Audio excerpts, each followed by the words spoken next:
ચાલો તો આજે ન્યુમેરિકલ કરવા છે બરાબર. આજે બહુ નહીં કરું, 2 ન્યુમેરિકલ છે ઇમ્પોર્ટન્ટ, એ કરવા છે. એ હું તમને કહી દઉં કયો છે. એક ઓપ્ટિકલ પાઇપ, ઓપ્ટિકલ ફાઇબરમાં આવતો હતો ને, લાઇટ પાઇપવાળો, બરાબર, એક પાઇપવાળો એ છે. અને બીજો જોગરવાળો છે. એક એક્ઝામ્પલનો છે ને, જોગિંગ કરે છે કોન્વેક્સ મિરરને. આ 2 ન્યુમેરિકલ આજે આપણે સોલ્વ કરવા છે. ચાલો તો સ્ટાર્ટ કરીએ. First numerical,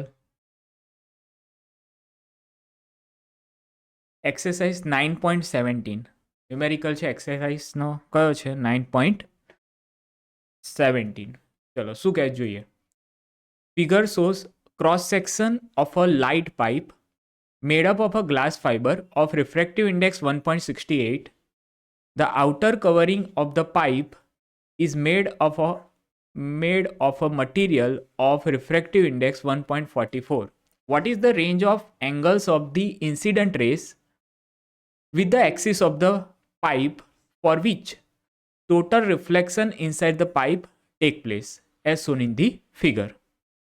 And part B છે, what is the answer if there is no outer covering of the pipe? Okay, એટલે 2 પાર્ટમાં છે. એક પાર્ટ આવડશે તો બીજો ઓટોમેટિક તમને આવડી જશે. હવે કેવી વસ્તુ છે, તો આ એક ફિગર આપી છે. આ લાઇટ પાઇપ છે. લાઇટ પાઇપ એટલે કહે છે કે આ પાઇપમાં લાઇટ ટ્રાવેલ કરે છે, બરાબર. આ પાઇપમાં આ શું ટ્રાવેલ કરે છે? લાઇટ, એટલે એને લાઇટ પાઇપ કહે છે. આ જે ડોટેડ લાઇન છે એ એક્સિસ છે, axis of the pipe. Okay, આ અંદરવાળો જે પોર્શન છે એ છે કોર પાર્ટ, એ છે કોર પાર્ટ, કોર છે. એનો રિફ્રેક્ટિવ ઇન્ડેક્સ ગિવન છે 1.68, તો એને કહી દઈએ N1 ઇક્વલ્સ ટુ 1.68. અને આ છે આઉટર કવરિંગ. આ શું છે? Outer covering. આઉટર કવરિંગ છે એનો રિફ્રેક્ટિવ ઇન્ડેક્સ છે 1.44, તો N2 ઇક્વલ્સ ટુ 1.44. ઓલવેઝ આ ફિક્સ જ હોય કે કોરનો રિફ્રેક્ટિવ ઇન્ડેક્સ છે એ આઉટર કવરિંગ કરતાં વધારે જશે, બરાબર છે. આ હોવું જ જોઈએ, તો જ એ લાઇટ પાઇપ છે, તો જ એમાં ટોટલ ઇન્ટરનલ રિફ્લેક્શન થાય અને લાઇટ ટ્રાવેલ કરી શકે. ઓકે, એટલે refractive index of core is always greater than the refractive index of outer covering. Okay, ચાલો હવે શું કરવાનું છે આપણે? તો અહીંયા આપણે ફાઇન્ડ શું કરવાનું છે? તો આપણે એ ફાઇન્ડ કરવાનું છે અહીંયા કે what is the range of angle of incident ray with the axis of pipe for which total reflection inside the pipe take place. એટલે આપણે ફાઇન્ડ કરવાની છે range of angle of incident. Range of angle of incident એટલે આ તમને આઈ દેખાય છે અહીંયા, આઈ. આની રેન્જ ફાઇન્ડ કરવાની છે, આની રેન્જ ફાઇન્ડ કરવાની છે કે આ કેટલા રેન્જમાં હું એંગલ ઓફ ઇન્સિડન્સ છે એ કેટલા રેન્જનો રાખું તો મને ટોટલ ઇન્ટરનલ રિફ્લેક્શન મળે. મતલબ કેટલાથી કેટલા રેન્જ સુધીની, 0થી લઈને કેટલા ડિગ્રી સુધી હું આ લાઇટ રેને જવા દઉં તો ટોટલ ઇન્ટરનલ રિફ્લેક્શન થશે, એવું પૂછ્યું છે. બરાબર, સ્ટાર્ટિંગ ફ્રોમ 0 ડિગ્રી ટુ એની, માની લો લેટ્સ સે 60 ડિગ્રી, તો 0 ડિગ્રીથી 60 ડિગ્રી સુધી કોઈ પણ એંગલ લઉં તો ટોટલ ઇન્ટરનલ રિફ્લેક્શન થશે. તો આ રેન્જ થઈ ગઈ 0 ડિગ્રી ટુ 60 ડિગ્રી. 61 પર જવા દઈશ તો ટોટલ ઇન્ટરનલ રિફ્લેક્શન નહીં થાય, રાઈટ. તો ફાઇન્ડ કરવાનું છે range of angle of incidence. Okay, ચાલો એટલે આપણને આ ક્લિયર થઈ ગયું પહેલાં શું ફાઇન્ડ કરવાનું છે. ઓકે, ચાલો નેક્સ્ટ. હવે શું કરશો આમાં? બરાબર, આ ટાઈપનો ન્યુમેરિકલ છે એટલે પહેલાં તો તમે ક્રિટિકલ એંગલ ફાઇન્ડ કરી દો. શું ફાઇન્ડ કરી દો? Critical angle. કેમ? તો એ ટોટલ ઇન્ટરનલ રિફ્લેક્શન થાય છે. ટોટલ ઇન્ટરનલ રિફ્લેક્શન કંઈ થશે તો એ પણ સમજવાનું છે. ટોટલ ઇન્ટરનલ રિફ્લેક્શન અહીં થાય છે, આ જગ્યાએ, આ જગ્યાએ, બરાબર. આ બધી જગ્યા છે ટોટલ ઇન્ટરનલ રિફ્લેક્શનની. ઓકે, તો અહીંયા જે આઈડેસ છે, આઈડેસ એ ગ્રેટર દેન આઈસી જોઈએ. જો આઈડેસ ગ્રેટર દેન આઈસી હશે તો ટોટલ ઇન્ટરનલ રિફ્લેક્શન થશે. ઓકે, તો એના માટે પહેલાં આઈસી તો ફાઇન્ડ કરવો પડશે ને. આઈસી ફાઇન્ડ કરશો તો તમને ખબર પડશે ને કે આઈડેસ કેટલો જોઈએ, રાઈટ. ચલો, તો આઈસી ફાઇન્ડ કરવા શું કરશો? ઇક્વેશન યુઝ કરીશું. કયું? આપણી જોડે ઇક્વેશન છે સાઇન આઈસી ઇક્વલ્સ ટુ શું હતું N2/N1 N2/N1 એટલે અહીંયા આવશે રેરર મીડિયમનો રિફ્રેક્ટિવ ઇન્ડેક્સ, અહીંયા આવશે ડેન્સર મીડિયમનો રિફ્રેક્ટિવ ઇન્ડેક્સ. N2 છે 1.44 અને N1 છે 1.68. જો આને સોલ્વ કરશો તો કેટલું આવશે બોલો તો?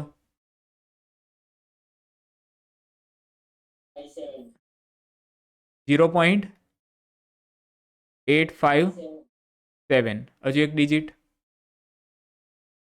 1. ઓકે, તો આઈસી ફાઇન્ડ કરો તો ચલો.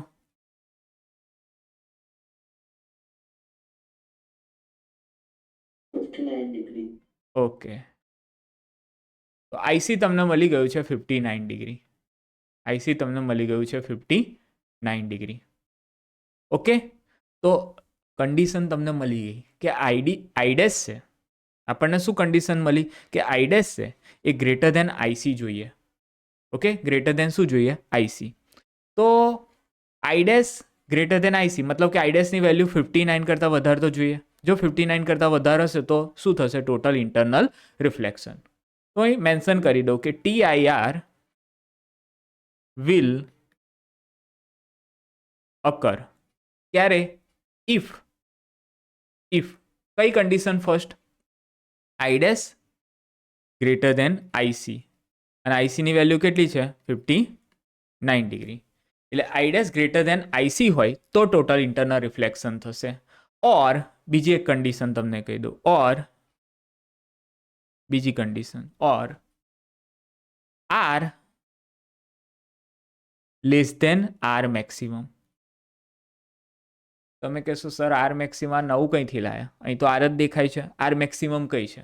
ઓકે, ચલો એનું એક્સપ્લેનેશન લઈ લઈએ. આર મેક્સિમમ શું છે?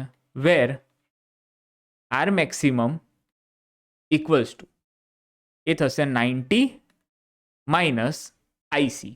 ચલો આઈસી કેટલો છે? 90 માઇનસ આઈસી કરો ચલો, એટલે 59. કેટલો આવે છે? 31 ડિગ્રી થઈ ગયું. ઓકે, એટલે તમારો આર મેક્સિમમ છે એટલે કે આ આર જે દેખાય છે તમને ફિગરમાં આર, એની મેક્સિમમ વેલ્યુ 31 ડિગ્રી જોઈએ. આરની મેક્સિમમ વેલ્યુ કેટલી જોઈએ? 31 ડિગ્રી. ઓકે, અને આઈડેસની વેલ્યુ કેટલી જોઈએ? Greater than 59 degree. આઈડેસ ગ્રેટર દેન 59 અને આર મેક્સિમમ 31 એટલે વધારેમાં વધારે 31 જોઈએ. એના કરતાં ઓછો હોય તો ચાલે? હા, ઓછો હોય તો ચાલશે પણ વધારે નહીં. ઓકે, વધારે નહીં. ઓકે, ચલો આનું એક્સપ્લેનેશન થોડુંક સમજી લઈએ અહીં આગળ કેમ આ કેવી રીતે કામ કરે છે. ઓકે, તો જો હું અહીંયા લઈ લઉં છું આઈડેસ, અહીં લઈ લઉં છું આર. ઓકે, અહીં આઈડેસ અને અહીં આર. ચલો હવે મને કહેજો, જો હું આઈડેસની વેલ્યુ 59 લઉં, એક્ઝેક્ટલી 59. ઓકે, હવે આ ફિગર દેખાય છે એમાં આ જે એંગલ છે આ એંગલ એ તો 90 ડિગ્રી ફિક્સ છે. એ કેટલો છે? 90 ડિગ્રી. હવે તમને આ ટ્રાયેંગલ દેખાય છે, આ ટ્રાયેંગલને ત્રણેય એંગલ એડ કરો તો 180 ડિગ્રી થાય. એમાં 90 ડિગ્રી ફિક્સ થઈ ગયો તો આઈડેસ પ્લસ આર કેટલું જોઈએ? આઈડેસ પ્લસ આર 90 જોઈએ ને? કરેક્ટ. તો અહીંયા હું મેન્શન કરું કે આઈડેસ પ્લસ આર એ કેટલું જોઈએ? 90 ડિગ્રી. ઓકે, હવે જો આઈડેસ 59 રાખું તો આર કેટલો બને? બોલો, આર કેટલો બને? 31. ઓકે, ઓકે, હવે જો હું આઈડેસ એક વધારું 60 ડિગ્રી કરું તો આર કેટલો થઈ જાય? 30 ડિગ્રી. ઓકે, જો આ 61 ડિગ્રી કરીશ તો આ કેટલો થઈ જશે? 29. ઓકે, હવે મને કહો તમે કે શું આમાં ટોટલ ઇન્ટરનલ રિફ્લેક્શન થશે? આ ત્રણ કેસ લીધા મેં, એમાં આ ત્રણ કન્ડિશન લીધી, એમાં ટોટલ ઇન્ટરનલ રિફ્લેક્શન થશે કે નહીં? આ ત્રણ કેસમાં અહીં થશે કે નહીં? TIR થશે ને? યસ. હા, તો ટોટલ ઇન્ટરનલ રિફ્લેક્શન થશે. કેમ? તો કે અહીં આઈડેસ છે એ ગ્રેટર દેન શું છે? આઈસી છે. આઈડેસ છે ગ્રેટર દેન શું છે? આઈસી. ઓકે, અને આ જ હા એટલે સ્લાઇટલી વધારે જોઈએ એમાં એમાં સ્લાઇટલી કેવો જોઈએ? વધારે જોઈએ. ઓકે, ચલો એટલે આપણે અહીંયા મેન્શન કરી દઈએ, ખાલી 2 માટે રાખીએ એટલે તમને થોડો ડાઉટ ના થાય. બરાબર છે? તો TIR. ઓકે, તો આ જે કેસ છે બે 60 ડિગ્રી, આ 30 ડિગ્રી, આ 61, આ 29, તો આ ટોટલ ઇન્ટરનલ રિફ્લેક્શન થશે. તો આન્સર ઇઝ યસ, થશે, ટોટલ ઇન્ટરનલ રિફ્લેક્શન થશે. ઓકે, હવે હું શું કરું છું? જો હવે હું આ 58 ડિગ્રી લઉં તો આ કેટલું થશે? 32. જો આ 57 ડિગ્રી લઈશ તો આ કેટલું થશે? 33 થશે. આવું 33. તો શું આમાં ટોટલ ઇન્ટરનલ રિફ્લેક્શન થશે? નહીં થાય. કેમ? તો કે આમાં કન્ડિશન સેટિસ્ફાય નહીં થતી. કઈ? I greater than IC. જ્યારે આમાં I ગ્રેટર ધેન IC છે એ સેટિસ્ફાય થાય છે, જ્યારે આમાં I ગ્રેટર ધેન IC છે એ સેટિસ્ફાય નથી થતી. આ સેટિસ્ફાય નથી થતી એટલે અહીં ટોટલ ઇન્ટરનલ રિફ્લેક્શન થશે? તો આન્સર ઇઝ નો, નહીં થાય. ટોટલ ઇન્ટરનલ રિફ્લેક્શન થશે નહીં. તો તમે જોયું અહીંયા, એક તો I ગ્રેટર ધેન IC અને બીજી કન્ડિશન અહીં તમે ચેક કરશો ને તો તમને મળી ગઈ. કઈ મળી? તો કે R less than R maximum. ચલો R મેક્સિમમ કેટલો છે જુઓ તો 31. તો શું R ની વેલ્યુ 31 કરતાં ઓછી હોવી જોઈએ કે નહીં? તો ટોટલ ઇન્ટરનલ રિફ્લેક્શન થાય. ચેક કરો અહીંયા, R મેક્સિમમ કેટલો છે? 31 ડિગ્રી. તો આરની વેલ્યુ 31 કરતાં ઓછી છે? હા સર છે, 30 છે, 29 છે. ઓકે, આમાં ચેક કરો તો R લેસ ધેન 31 છે? નથી. આમાં જો 32 થઈ ગયો, 33 થઈ ગયો. રાઈટ? એટલે આપણે આ કન્ડિશન એટલે લખી છે કે R less than R maximum. R maximum કેટલો જોઈએ? 90 - 59 એટલે કે 31. વધારેમાં વધારે જુઓ ને તો મેક્સિમમ વેલ્યુ ઓફ R કેટલી હોય? 31 ડિગ્રી. એના કરતાં ઓછી જ જોઈએ આરની વેલ્યુ. આ એક બાઉન્ડ્રી થઈ ગઈ છે 31. આરની વેલ્યુ 31 કરતાં ઓછી હશે તો ટોટલ ઇન્ટરનલ રિફ્લેક્શન થશે. અથવા બીજી કન્ડિશન, આઈડેસની વેલ્યુ 59 કરતાં વધારે હશે તો ટોટલ ઇન્ટરનલ રિફ્લેક્શન થશે. તો ટોટલ ઇન્ટરનલ રિફ્લેક્શન થવાની 2 કન્ડિશન, એક આઈડેસ greater than IC or second R less than R maximum. ચલો ક્લિયર બધાને આ 2 કન્ડિશન? કે આમાં કોઈ ડાઉટ હોય તો પૂછી લો. બસ મેઇન ખાસ આ જ સમજવાનું હતું, બીજું કંઈ નહીં. હવે તો સિમ્પલ તમે સ્નેલ્સ લો યુઝ કરશો, કામ થઈ જશે તમારું. ઓકે, તો ચલો હું સ્ટાર્ટ કરી દઉં.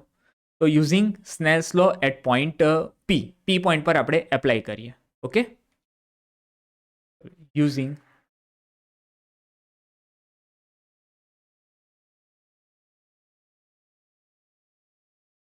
Eight point P. ઓકે, ચલો હું અહીં એપ્લાય કરું છું. તો અહીં બહારનું મીડિયમ કયું છે? એનો રિફ્રેક્ટિવ ઇન્ડેક્સ કેટલો હશે? 1 હશે. ઓકે, હવે હું અહીં એપ્લાય કરું છું, જુઓ તમે. એટલે અહીં આવશે N1 sin I. આ N1 નહીં લેવાનો, હવે આને ભૂલી જાઓ હમણાં. હવે આને ભૂલી જાઓ. Okay, N1 sin I equals to N2 એટલે આ મીડિયમનો રિફ્રેક્ટિવ ઇન્ડેક્સ ઇન્ટુ શું આવશે? R. ઓકે, એટલે હું ડાયરેક્ટ લખું છું, N1 N2 ને કન્સિડર નથી કરતો અહીંયા. ઓકે, ડાયરેક્ટ વેલ્યુ લઉં છું રિફ્રેક્ટિવ ઇન્ડેક્સની. ચલો, એટલે N1 એટલે રિફ્રેક્ટિવ ઇન્ડેક્સ આનો કેટલો છે? 1. તો અહીં આવશે 1, અહીં આવશે સાઇન, અહીં લઉં છું I મેક્સિમમ. શું લઉં છું? I maximum, maximum value of angle of incidence. આનો રિફ્રેક્ટિવ ઇન્ડેક્સ છે 1.68. તો 1.68 સાઇન R મેક્સિમમ. જો R મેક્સિમમ હોય, એટલે કે આ 31 ડિગ્રી હોય, મેક્સિમમ વેલ્યુ ઓફ R કેટલી? 31 ડિગ્રી. તો મેક્સિમમ વેલ્યુ ઓફ I કેટલી? એ મળી જાય. જો મેક્સિમમ વેલ્યુ ઓફ R કેટલી છે? 31 ડિગ્રી છે, તો મેક્સિમમ વેલ્યુ ઓફ I મળી જાય. ઓકે, ચાલો, એટલે આપણે I મેક્સિમમ લઈ લીધું. R મેક્સિમમ તો I પણ મેક્સિમમ, બેઉને એક સરખું રાખવાનું.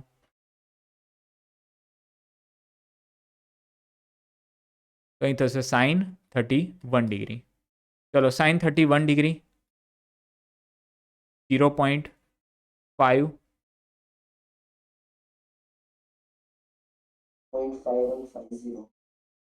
ઓકે, મલ્ટીપ્લાય કરો તો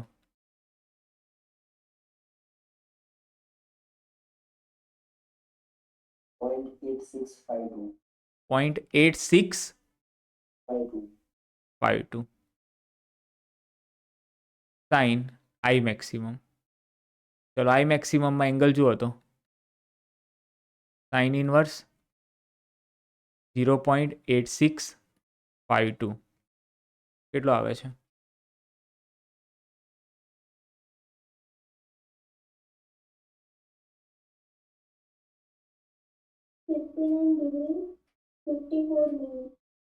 ₹59.54 એટલે ઓલમોસ્ટ થઈ ગયો. આઈ મેક્સિમમ છે એ ઓલમોસ્ટ 60° થઈ ગયું.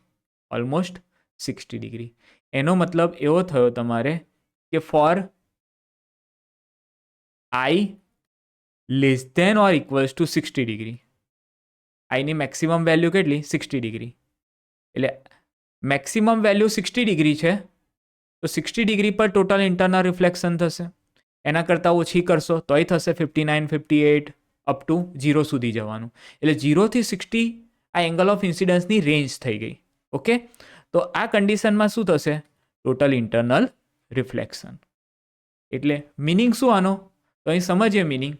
તો આ જે છે આ લાઇટ રે હું જો 0° હશે તો લાઇટ રે અહીંથી આમ જશે. તો આ કેસમાં એંગલ ઓફ ઇન્સિડન્સ કેટલો થશે? 0°. જો લાઇટ રે આ ડાયરેક્શનમાં જશે, આ ડાયરેક્શનમાં, તો અહીંયા 60° હશે. એટલે આ 0 થી લઈને 60° કોઈ પણ ડાયરેક્શનમાં હું કોઈ પણ એંગલ પર જવા દઈશ 0 થી 60ની વચ્ચે, બરાબર, 0 થી 60 એંગલની વચ્ચે લાઇટ રેને હું જવા દઈશ તો ટોટલ ઇન્ટરનલ રિફ્લેક્શન થશે. બોલો, ક્લિયર થઈ ગયું તમને? બધાને ક્લિયર થઈ ગયું? ચાલો, તો હવે સેકન્ડ કેસ. હવે સેકન્ડ કેસ શું કહે છે? What is the answer if there is no outer covering of the pipe? એટલે વસ્તુ સેમ જ છે અહીંયા. જો આઉટર કવરિંગ આ ના હોય તો શું હોય? ના હોય તો શું રહ્યું? એર જ રહી, બરાબર. તો આ શું રહેશે? એરના કોન્ટેક્ટમાં ડાયરેક્ટ. એટલે N2 ઇક્વલ્સ ટુ શું કહી દેવાનું? 1. તો આની આ જ વસ્તુ આપણે ફરીથી કરવાની છે. ઓકે, તો ચલો પહેલાં શું ફાઇન્ડ કરીશું? Sine IC. ચલો સાઇન આઈસી ઇક્વલ્સ ટુ શું થશે? N2 upon N1. N2 હતો 1 અને N1 છે 1.68. બોલો કેટલી વેલ્યુ મળે છે? જુઓ તો 0.5952. Okay,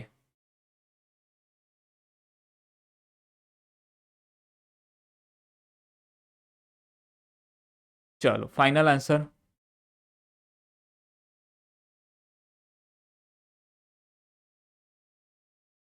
critical angle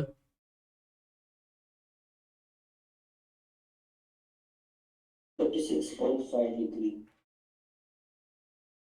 36.5°. Okay, so હવે કન્ડિશન લઈ લઈએ આપણે. TIR વિલ અકર ક્યારે થશે? બોલો કઈ કન્ડિશન બનશે?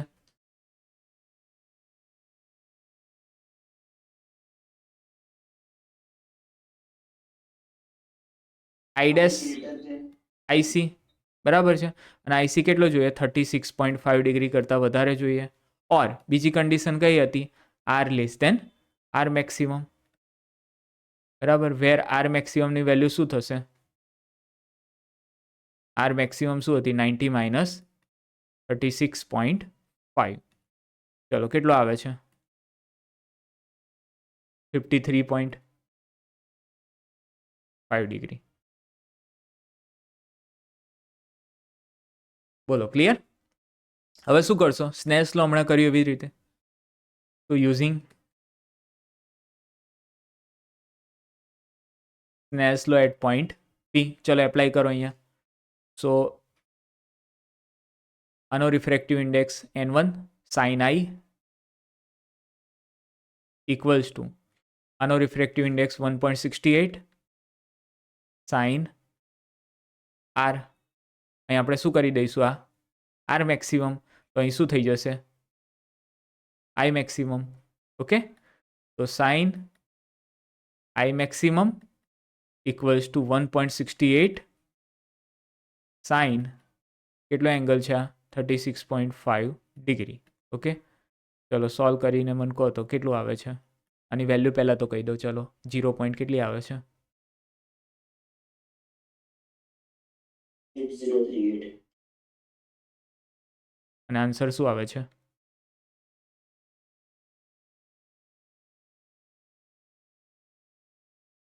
આન્સર 1.35. 1.35. ઓકે, ચાલો હવે અહીં તમે ચેક કરશો ને તો સાઇન આઈ મેક્સિમમ 1.35 આવ્યું. હવે આપણને ખબર છે કે ભાઈ maximum value of sine theta કેટલી છે? સાઇનની મેક્સિમમ વેલ્યુ કેટલી હોય? 1 હોય. 1 કરતાં તો વધારે હોવાનું નથી, બરાબર છે. તો અહીં આપણે શું કરી દઈશું? આઈ મેક્સિમમની મેક્સિમમ વેલ્યુ આપણે લઈ લઈશું. કેટલી? તો કે 90 ડિગ્રી. એટલે કે અહીં 0 ડિગ્રી અને અહીંયા 90 ડિગ્રી. એટલે કે maximum value of sine theta. Sine 90 એટલે શું? તો કે 1. એના કરતાં વધારે નહીં, થવાની જ નથી સાઇનની વેલ્યુ. પણ અહીંયા આગળ 1.35 છે. તો એનો મતલબ શું કરી દઈશું અહીંયા કે maximum value of angle of incidence એ કેટલી હશે? 90 ડિગ્રી. તો એ મેન્શન કરી દઉં કે but the maximum value of sin theta is 1. Therefore, I maximum એ આપણે કેટલો લઈ લઈશું? 90 ડિગ્રી. એટલે કે for I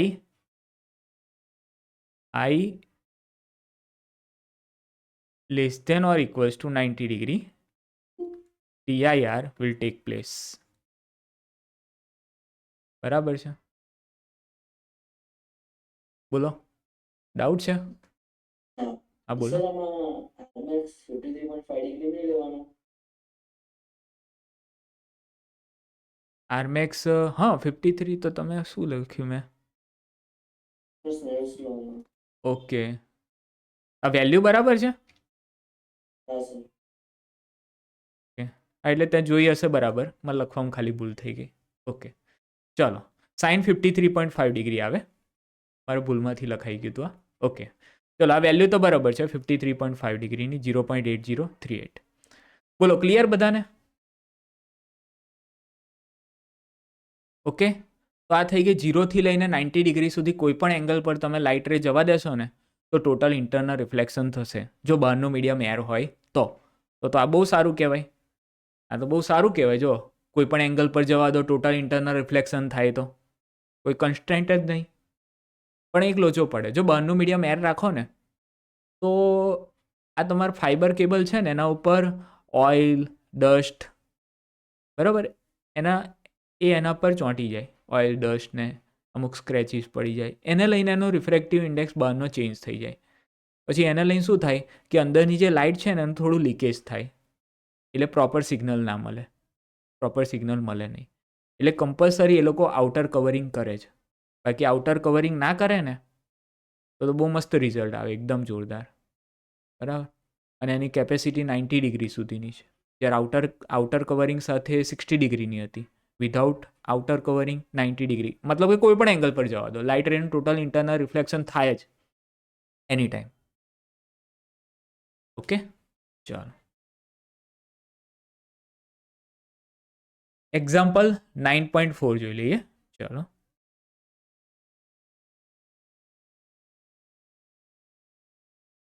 suppose while sitting in a park car you notice a jogger approaching towards you in the side view mirror of r equals to 2 meter. If the jogger is running at a speed of 5 meter per second, how fast the image of the jogger appear to move when the jogger is at 39 meter, 29 meter, 19 meter and 9 meter away. Okay, આવી રીતે છે.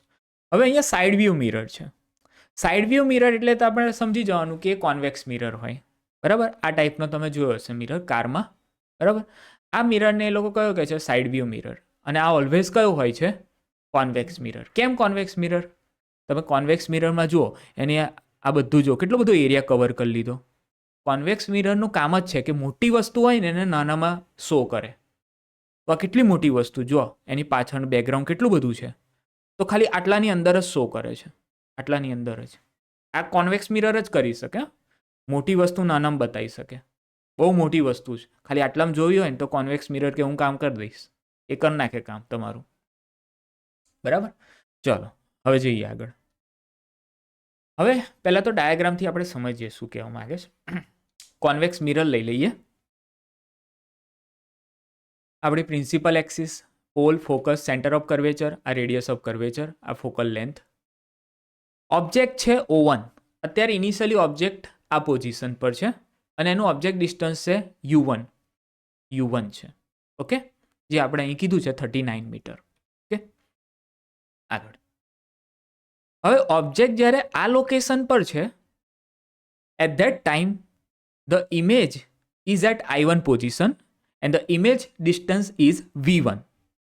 Object distance U1 છે તો image distance છે V1. આ ઓબ્જેક્ટની position, આ ઇમેજની પોઝિશન. ઓકે, હવે ગિવન છે કે jogger is running at a speed of 5 metre per second towards the mirror. એટલે આ ઓબ્જેક્ટ 5 મીટર પર સેકન્ડની સ્પીડથી મિરર બાજુ જાય છે. તો માની લો કે એ in 1 second object covers 5 metre distance. In 1 second object covers 5 metre distance. તો 5 મીટર ડિસ્ટન્સ કવર કરી અને એની ફાઇનલ પોઝિશન કઈ આવે છે? O2. Okay, O2. તો જ્યારે ઓબ્જેક્ટ O2 પર છે તો એનું ઓબ્જેક્ટ ડિસ્ટન્સ છે U2 અને એનું ઇમેજ I2 પર મળે છે અને એનું ઇમેજ ડિસ્ટન્સ છે V2. બોલો, આટલું ક્લિયર? ઓબ્જેક્ટ O1 છે, એનું ઓબ્જેક્ટ ડિસ્ટન્સ U1. O1 છે તો ઇમેજ છે I1 પર, એનું ઇમેજ ડિસ્ટન્સ છે V1. O2 છે, એનું ઓબ્જેક્ટ ડિસ્ટન્સ છે U2, એની ઇમેજ મળે છે I2 પર, ઇમેજ ડિસ્ટન્સ V2. બોલો, આટલે સુધી બધાને ક્લિયર? ઓકે, આપણે શું ફાઇન્ડ કરવાનું છે? How fast the image of the jogger appear to move. આપણે ફાઇન્ડ કરવાનું છે અહીંયા ઇમેજની સ્પીડ. શું ફાઇન્ડ કરવાનું છે? ઇમેજની સ્પીડ. કે ઓબ્જેક્ટ 5 મીટર પર સેકન્ડની સ્પીડથી જાય છે તો ઇમેજ કેટલી સ્પીડથી આવશે? ઓબ્જેક્ટ 5 મીટર પર સેકન્ડની સ્પીડથી જાય છે તો ઇમેજ કેટલી સ્પીડથી આવતો દેખાશે એ આપણે ફાઇન્ડ કરવાની છે. The speed of image. The speed of image. Okay, ચલો. તો પહેલાં તો આપણે અહીં લઈ લઈએ કે આપણો મિરર કયો છે? કોન્વેક્સ મિરર છે. ઓકે, તો સાઇડ વ્યૂ મિરર છે અહીંયા. કયો મિરર છે? Side view mirror. એટલે કમ્પલસરી એ મિરર થઈ જશે આપણો કોન્વેક્સ. અને એના માટે તમે જોશો તો રેડિયસ ઓફ કર્વેચર ગિવન છે R=2 મીટર. તો R=2 મીટર પોઝિટિવ લેવાનું in case of convex mirror. અને જો ફોકલ લેન્થ ફાઇન્ડ કરશો તો F=R/2. તમને કેટલું મળશે? 2/2 કરશો એટલે 1 મીટર. બોલો, ક્લિયર આટલે સુધી બધાને? ઓકે, ચલો. હવે first case. When the object is at કેટલું હતું? ફર્સ્ટ આપણે ચેક કરી લઈએ. 39 મીટર. ઓકે, તો U1 લઈએ -39.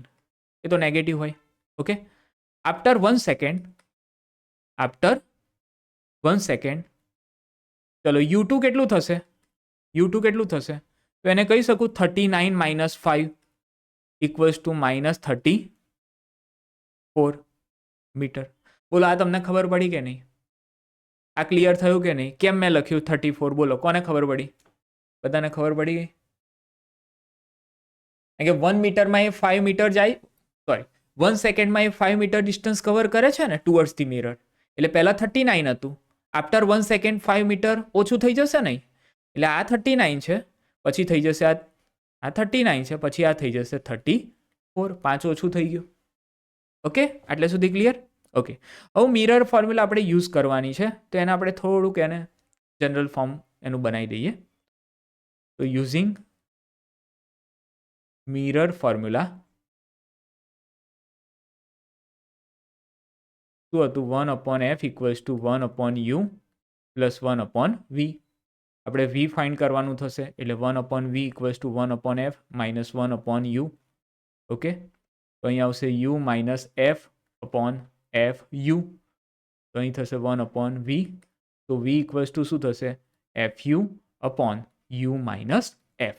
અને કહી દઉં છું ઇક્વેશન નંબર 1. બોલો, આટલે સુધી ક્લિયર બધાને? આટલે સુધી બધાને ક્લિયર? હવે જો સિમ્પલ. હવે U1 -39 છે u1 માઇનસ 39 છે, તો એ વખતે v1 કેટલો હશે એ ફાઇન્ડ કરીએ. Okay, so for u1 minus 39 metre v1 કેટલો થશે? ચલો આ જ ફોર્મ્યુલા યુઝ કરો, આ જ ફોર્મ્યુલા. ઓકે, આ જ ફોર્મ્યુલા. ચલો એફની વેલ્યુ તો કેટલી છે? 1 છે. એફની વેલ્યુ કેટલી છે? 1 છે. કોન્વેક્સ મિરરમાં ફોકલ લેન્થ પોઝિટિવ, એટલે અહીંયા 1 મૂકો. Object distance minus 39 divide by U છે માઇનસ 39 અને એફ છે 1. ઓકે, તો કેટલું મળશે? Minus 39 divide by minus 40. તો સિમ્પલ તમે લખી શકો 39 ડિવાઈડ બાય 40 મીટર. ઓકે, આવી જ રીતે u2 માઇનસ 34, તો v2 કેટલું એ ફાઇન્ડ કરીએ. ઓકે, u2 નાવ ફોર u2 માઇનસ 34, તો v2 કેટલું થશે? તો ચલો વેલ્યુ મૂકીએ. એફ હતો 1, આ માઇનસ 34, નીચે આવશે માઇનસ 34 માઇનસ 1, તો ડાયરેક્ટ લખી દઉં 34/35 મીટર. બોલો, આટલે સુધી ક્લિયર થઈ ગયું બધાને? હવે આપણે લઈએ speed of image. Speed of image. ચલો, સ્પીડ ઓફ ઇમેજ એટલે શું થાય? તો વીઆઈ. એકચ્યુઅલી સ્પીડનું ઇક્વેશન શું છે? તો distance upon time, distance cover upon time taken. Distance covered divide by શું થશે? Time taken. ચલો, ઇમેજ કેટલું ડિસ્ટન્સ કવર કરે છે? તો તમે જુઓ, આટલું ડિસ્ટન્સ કવર કરે છે ઇમેજ. i1 થી i2 અહીં જાય છે, તો એને ફાઇન્ડ કરવું હોય તો શું થાય? v1 માઇનસ v2 થાય. જો હું v1 માઇનસ v2 કરું તો આટલું ડિસ્ટન્સ થશે, તો v1 માઇનસ v2. ઓકે, આ ડિસ્ટન્સ કેટલા ટાઈમમાં? તો કે 1 સેકન્ડમાં. આપણે આ બધું 1 સેકન્ડમાં જ ચાલે છે. ઓકે, ચલો વેલ્યુઝ મૂકો. v1 કેટલું હતું? 39 divide by 40 minus 34 divide by 35. Okay, ચલો આ બેનું મલ્ટિપ્લિકેશન કરો. કેટલું આવે છે? 39 ઇન્ટુ 35 કરો.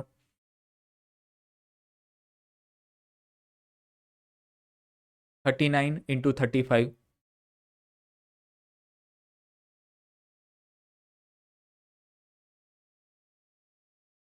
1365. ઓકે, માઇનસ 34 ઇન્ટુ 40 કરો. 34 ઇન્ટુ 40 કરો. 1360. ઓકે, નીચે બેનું મલ્ટિપ્લિકેશન કરો. 35 ઇન્ટુ 40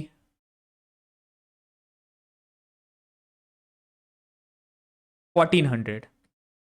ઓકે, ઓકે, તો શું મળશે? ચલો અહીંયા ઉપર મળશે 5 ડિવાઈડ બાય 1400. ચલો 1400 ને 5 થી ડિવાઈડ કરો, તો 1400 ને 5 થી ડિવાઈડ કરો તો કેટલું આવે છે? 80. ઓકે, તો 1/280 metre per second. Metre per second. બોલો, ક્લિયર તમને? આખી પ્રોસિજર મેં તમને કીધી આવી રીતે કરવા. ઓકે, ચાલો હજુ એક કરાવું છું, પછી બીજા બે છે ને તમારે જાતે પછી તમારે કરી દેવાના. ઓકે, ચલો સેકન્ડ કયું છે? 29 મીટર પર. પછી 19 અને 9નું તમારે જાતે કરવાનું, આન્સર તમને કહી દઈશ. ઓકે, પછી એના પરથી એક લાસ્ટમાં કન્ક્લુઝન કહીશ તમને. ઓકે, ચલો 29 મીટર પર લઈએ તો પાર્ટ બી. હવે u1 હું લઉં છું અહીંયા 29, એટલે માઇનસ 29 મીટર. ચલો આફ્ટર 1 સેકન્ડ, આફ્ટર 1 સેકન્ડ, ચલો u2 કેટલું થશે? માઇનસ 29 માંથી 5 સબટ્રેક્ટ કરો તો માઇનસ 24 મીટર. બોલો, આટલે સુધી ક્લિયર? પછી આપણે શું કરીશું? ડાયરેક્ટ v1 ને v2 હવે કેલ્ક્યુલેટ કરીશું. બરાબર, ફ્રોમ ઇક્વેશન 1. ચલો v1 શું બનશે? f ઇન્ટુ u, એટલે f આપણું 1 હતું, u છે માઇનસ 29 ડિવાઈડ બાય શું હતું? ડિવાઈડ બાય શું હતું? u minus F. Okay, u minus F. તો માઇનસ 29 માઇનસ 1, એટલે જુઓ તો માઇનસ 29 ડિવાઈડ બાય માઇનસ 30, એટલે 29 ડિવાઈડ બાય 30 મીટર. ઓકે, ચલો v2 કરીએ તો 1 minus 24 divide by minus 24 minus 1, તો અહીં આવશે 24 ડિવાઈડ બાય 25 મીટર. ઓકે, અને સ્પીડ ઓફ ઇમેજ લઈ લઈએ. સ્પીડ ઓફ ઇમેજ, ચલો સ્પીડ ઓફ ઇમેજ શું થશે? VI equals to v1 minus v2 upon 1 second. જો આપણે એ જ લેવાનું છે, v1 minus v2 upon 1 second, જે પહેલાં કર્યું હતું એ જ. ઓકે, ચલો v1 ની વેલ્યુ મૂકો. v1 છે 29 divide by 30 minus 24 divide by 25. ચલો 29 ઇન્ટુ 25 કરો. 29 ઇન્ટુ 25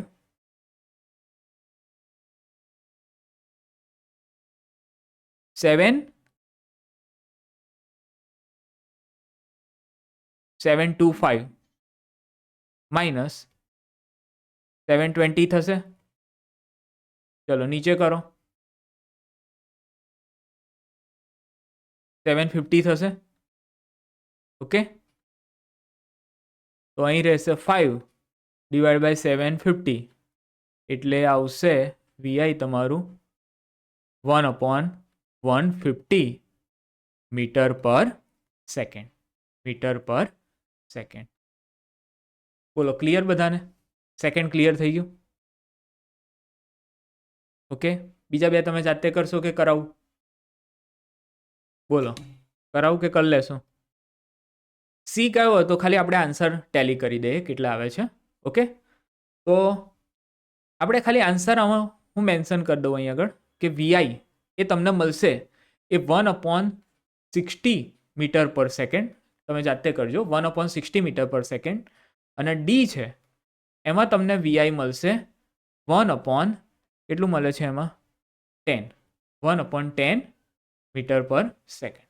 ઓકે, એટલે તમે જુઓ એ અને બીમાં શું હતું? તો એમાં હતું તમારો વીઆઈ 1/280. બીમાં શું આવ્યું હતું? વીઆઈ ઇક્વલ્સ ટુ શું કેલ્ક્યુલેટ કર્યું હતું? 1/150 મીટર પર સેકન્ડ. ઓકે, એટલે આનાથી એક કન્ક્લુઝન નીકળ્યું. શું કન્ક્લુઝન નીકળ્યું આનાથી?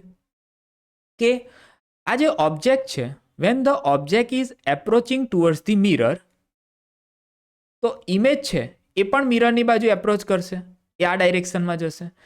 ઓબ્જેક્ટ આ ડાયરેક્શનમાં, તો ઇમેજ પણ આ ડાયરેક્શનમાં, બે ઓપોઝિટ ડાયરેક્શનમાં જાય છે ઓબ્જેક્ટ. હવે ઓબ્જેક્ટ જે સ્પીડથી જાય છે 5 મીટર પર સેકન્ડની સ્પીડથી, પણ ઇમેજની સ્પીડ કોન્સ્ટન્ટ નહીં રહેતી. એક પોઈન્ટ આ ખબર પડી, ઇમેજની સ્પીડ કોન્સ્ટન્ટ રહે છે, તો કે આન્સર ઇઝ નો, કોન્સ્ટન્ટ નહીં. જ્યારે સ્ટાર્ટિંગમાં એની સ્પીડ કેટલી હતી તમે ચેક કરો, 1/280 સ્ટાર્ટિંગમાં. પછી ઓબ્જેક્ટ નજીક આવ્યો તો એની સ્પીડ બોલો ઇન્ક્રીઝ થઈ કે ડિક્રીઝ થઈ? ઇન્ક્રીઝ થઈ કે ડિક્રીઝ થઈ? સ્પીડ શું થઈ? સ્પીડ શું થઈ? ઇન્ક્રીઝ થઈ. સ્પીડ શું થઈ ગઈ? ઇન્ક્રીઝ થઈ ગઈ. ઓકે, એટલે ઓબ્જેક્ટ આમ આવે છે તો એ તો કોન્સ્ટન્ટ સ્પીડથી આવે છે, પણ ઇમેજની સ્પીડ કોન્સ્ટન્ટ નહીં રહેતી. ઇમેજની સ્પીડ ગ્રેજ્યુઅલી ઇન્ક્રીઝ થાય છે. એટલે આ કોન્સ્ટન્ટ સ્પીડ, પણ આ સ્પીડ શું થાય છે? ગ્રેજ્યુઅલી ઇન્ક્રીઝ થાય છે, ઇન્ક્રીઝ થાય છે, ઇન્ક્રીઝ થાય છે, ઇન્ક્રીઝ થાય છે. ફાઇનલ તમે જુઓ 1/10 થઈ ગઈ, એટલે કે 0.1 મીટર પર સેકન્ડ. બરાબર? તો આ એક વસ્તુ યાદ રાખવાની છે. આવી રીતે આ કન્સેપ્ટના બેઝ પર એ MCQ પૂછાઈ જાય. આ કંઈ બહારનો ના કહેવાય, બરાબર, પણ આવી રીતે પૂછી લીધું હોય કે સ્પીડ ઇન્ક્રીઝ થાય કે ડિક્રીઝ થાય કે શું થાય, તો એ વખત માઇન્ડમાં યાદ આવે પણ નહીં તમને. જો ન્યુમેરિકલમાં આવી રીતે બેસાડ્યો હોય, સેટ કર્યો હોય માઇન્ડમાં, તો તમને ખબર પડે કે object is approaching towards the convex mirror, then image also moves towards the mirror and its speed increases gradually. બરાબર, પણ ઓબ્જેક્ટની સ્પીડ તો કોન્સ્ટન્ટ જ છે, તો કોન્સ્ટન્ટ સ્પીડથી જ જાય છે 5 મીટર પર સેકન્ડ, પણ ઇમેજની સ્પીડ ગ્રેજ્યુઅલી શું થાય છે? ઇન્ક્રીઝ થાય છે. બોલો ક્લિયર થઈ ગયું બધાને? ઓકે ઓકે, તો આજે આટલું જ રાખવું હતું મારે. આજે મારે બહુ ખેંચાય એવું છે નહીં, બરાબર છે, એટલે મેં કીધું નહોતો જ લેવાનો, મેં કીધું મેસેજ કરી દઉં. પણ પછી મેં વિચાર્યું કે ચલો 2 ન્યુમેરિકલ લઈ લો, બીજા 1-2 એડ કરવાનો વિચાર હતો, પણ 2 ડાઉટ આવ્યા હતા તમારા કે આ 2 ન્યુમેરિકલ તો સર કરાવજો, એટલે મેં આ લઈ લીધા. બરાબર છે, અને બીજા જુઓ તો એમ લગભગ આવડી જાય એવા છે, કંઈ બહુ એવું ટફ છે નહીં. બરાબર, હવે મારો એવો વિચાર છે તમારો જો ઈચ્છા હોય તો કહેજો, ને તો પછી આપણે આગળ જઈશું. આ ચેપ્ટર 9ના થોડા MCQ આપણે લઈ લઈએ. સારા એવા ઇમ્પોર્ટન્ટ MCQ હોય એનો સેશન જો કાલે રાખવો હોય તો કહો, તો આપણે લઈ લઈએ. ને તો જો ઈચ્છા ના હોય તો આપણે ચેપ્ટર 4 જે બધા કહેતા હતા એ લઈ લઈએ. બરાબર. જો MCQ લેવો હોય તો પહેલાં MCQ લઈ લઈએ, પછી ચેપ્ટર 4 કરીએ. ના લેવું હોય, સેશન આવડતું હોય તો વાંધો નહીં, તો પછી ડાયરેક્ટ ચેપ્ટર 4ના ડેરિવેશનને એવું જોઈએ. બોલો શું કહો છો?